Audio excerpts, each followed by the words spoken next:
pada hari ini kita akan membuat yang namanya keyakinan kelas.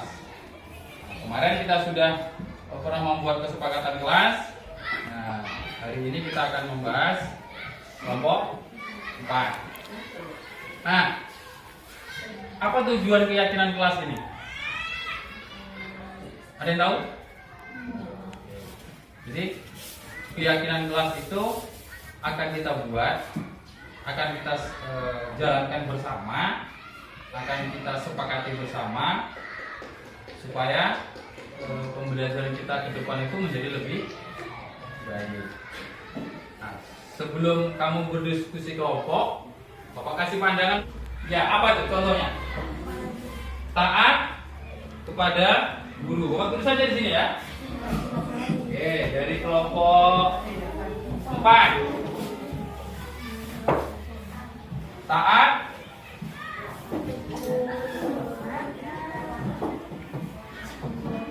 kepada guru.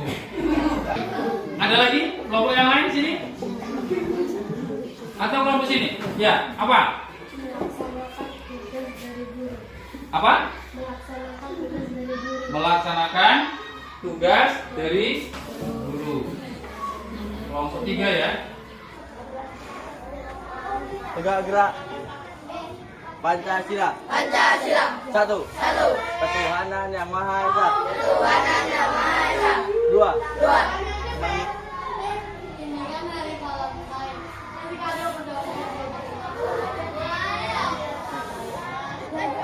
Tegak gerak.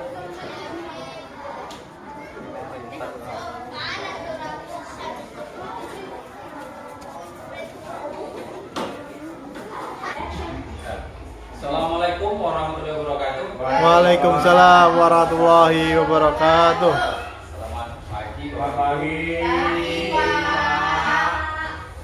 Udah kalau sudah sini aja. Oh, iya. Udah belakang. Terima kasih. Jangan bebek sebentar.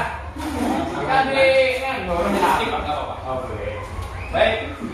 Nah, pada pagi hari ini saya sudah menyelesaikan satu modul 1 tentang guru penggerak.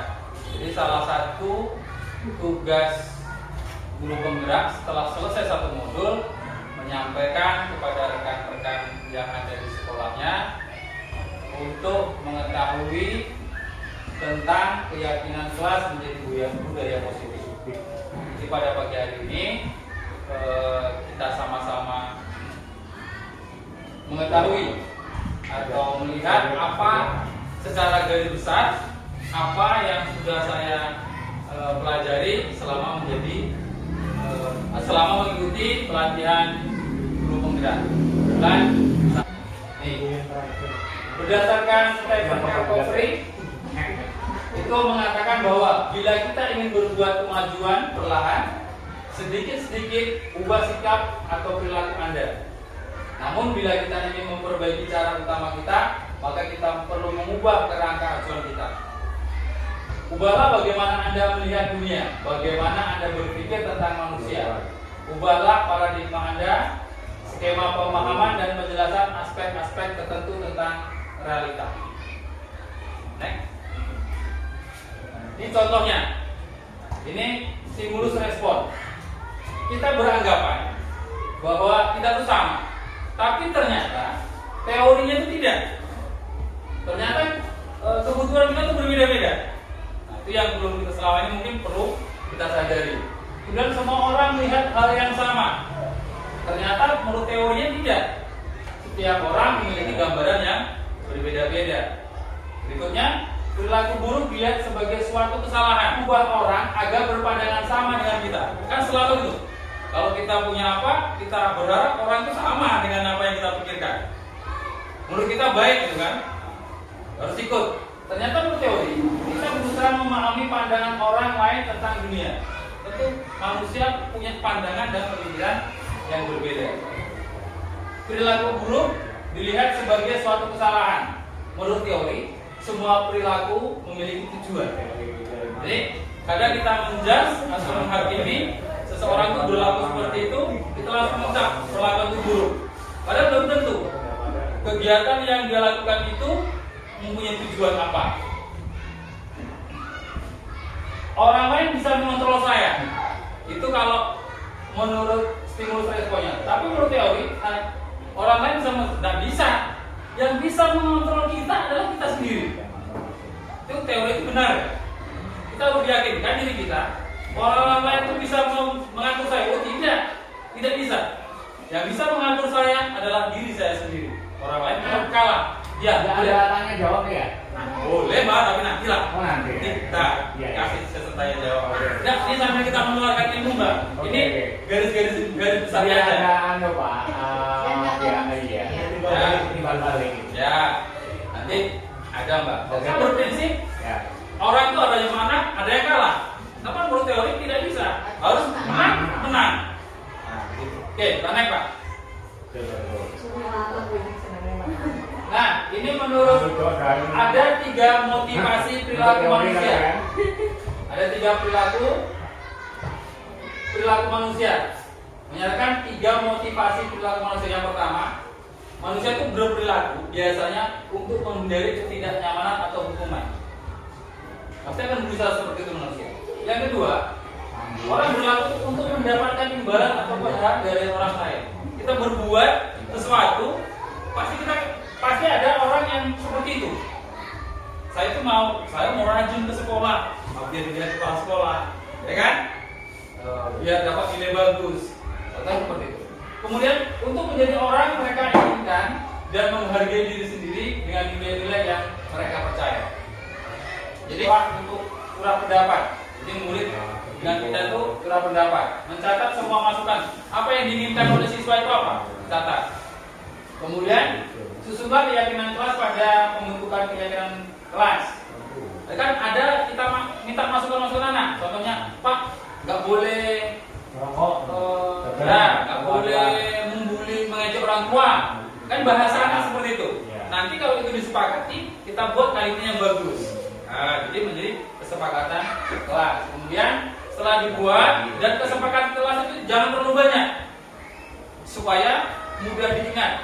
Nah, ada 5 posisi. Guru sebagai penghukum, kemudian membuat orang merasa bersalah. Kemudian di sini kita menganggap anak itu sebagai teman.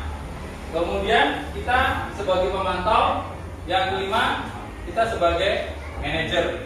Kira-kira kalau bapak-bapak bertanya pada diri sendiri, bapak dan ibu ini jadi guru itu posisinya di mana? Sebagai penghukum ya. Sekarang posisinya. Kalau melihat kasus anak, contohnya dia itu terlambat lah. Nah, apa yang kita lakukan? Menghukum gitu. Nah, jadi 5 posisi dari 5 posisi kontrol restitusi itu, kita yang balik adalah sebagai manajer. Guru itu berperan sebagai manajer. Ini langsung saya sampaikan secara singkatnya. Nanti lebih lain waktu kalau kita mau bahas ini sebenarnya agak lama kita diskusi. Saya ambilkan langsung posisi manajer itu seperti apa yang baik. Yang baik di antara 5 ini adalah kita guru itu harusnya berperan sebagai manajer, bukan penghukum, bukan membuat merasa bersalah, juga bukan menganggap sebagai teman, juga bukan pemantau. Tapi yang paling ideal kita adalah sebagai manajer. Oke, naik Pak Teguh. Ya. Cuman kan kalau Bapak pengawas kemarin secara garis besar saja. Bagaimana kita mempraktiknya itu belum disampaikan. Nah, ini ada namanya segitiga restitusi. Nah, setiap menghadapi masalah, manajer itu ada 5 posisi kontrol tadi kan? Yang paling baik adalah posisi sebagai manajer. Dalam menjalankan manajer sebagai manajer itu ada 3 segitiga restitusi. Yang pertama, menstabilkan identitas. Jadi semua teorinya kita semua akan melakukan hal terbaik yang bisa kita lakukan. Kalau mau waktu panjangnya mau lihat videonya juga ada sebetulnya. Cuman kalau sampai kita di set sampai menampilkan video waktunya lama Pak. Jadi kita ambil yang poin-poin besarnya saja. Yang kemudian yang kedua kita memberikan validasi tindakan salah satu. Kita memberikan validasi tindakan yang salah. Semua teorinya, semua perilaku memiliki alasan. Bisa jelaskan sedikit. Menanyakan keyakinan kelas. Karena kita tadi membuat keyakinan kelas, apa keyakinan kelas ini? Kita semua memiliki motivasi internal. Jadi begini. Kalau ada anak yang berantem contohnya. Nah, segitiga institusi itu sebaiknya kita tanya dulu. Kenapa kamu pukul dia? Nah, terus kan nanti dia akan menyampaikan alasannya. Kadang-kadang kan Pak, orang tua yang dihina, kira-kira marah nggak? Nah, biarlah dia mengungkapkan apa yang menjadi unek-unek kendala dia yang ada di hatinya itu. Nah, setelah dia sampaikan, kita kasih pemahaman, nanti kita arahkan. Seharusnya perbuatan itu tidak perlu sampai seperti itu. Nanti kamu berpikir dan akibatnya apa kalau kamu tinju? Coba kalau kamu tinju tadi, matanya kena pecah, buta, nyesal enggak kamu kira-kira? Padahal kan kamu cuma dihina pakai kata-kata, kan gitu. Nah, dia nanti akan merasa tersadar. Gitu. Yang terakhir, baru kita tanyakan. Nah, kemarin coba kita sudah sama-sama sepakat kan di kelas kita. Contohnya begitu. Kita harus saling menghormati teman. Nah, contoh. Berarti kalau kamu memukul teman kamu itu, kamu sudah langgar kesepakatan yang sudah kita sepakati bersama. Jadi seperti itu. Kalau naik kan, enterkan aja. Nah, di sini yang dimaksud 3 institusi itu ada, ya tadi ada validasi tindakan, menanyakan atau menstabilkan identitas, ada validasi tindakan yang salah, menanyakan keyakinan.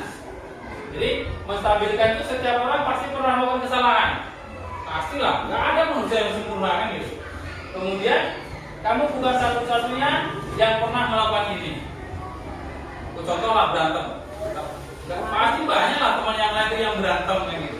Jadi kita sadarkan dia. Kemudian validasi tindakan itu, kamu tentu punya alasan mengapa melakukan itu.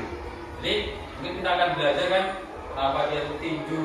Tadi sebenarnya kalau di video kan ada anak yang lapor guru, Pak saya dijambak gitu kan. Nah, kalau kita nanti sudah belajar restitusi itu, nanti anak itu kita dudukkan, kita tanyakan apa alasannya. Itu ditanya nanti yang ditanya yang menjambak ya. Yang menjambak tadi siapa tadi namanya Pak Teguh? Yani. Itu. Yani, seperti itu. Nanti ditanya dia. Nanti tapi ada kesepakatan kelas dulu. Nanti di dalam kelas sekolah kita itu ada kesepakatan.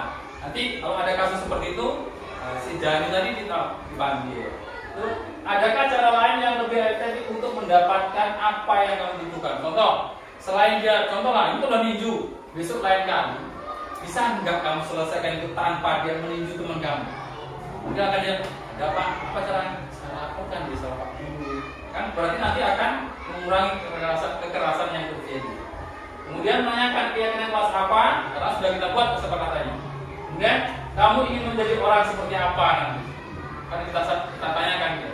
Kalau berarti kamu mau jadi seorang petinju, bukan di sini tempatnya sekolah. Kalau kita harus menjadi anaknya baik. Oke, diantar Pak.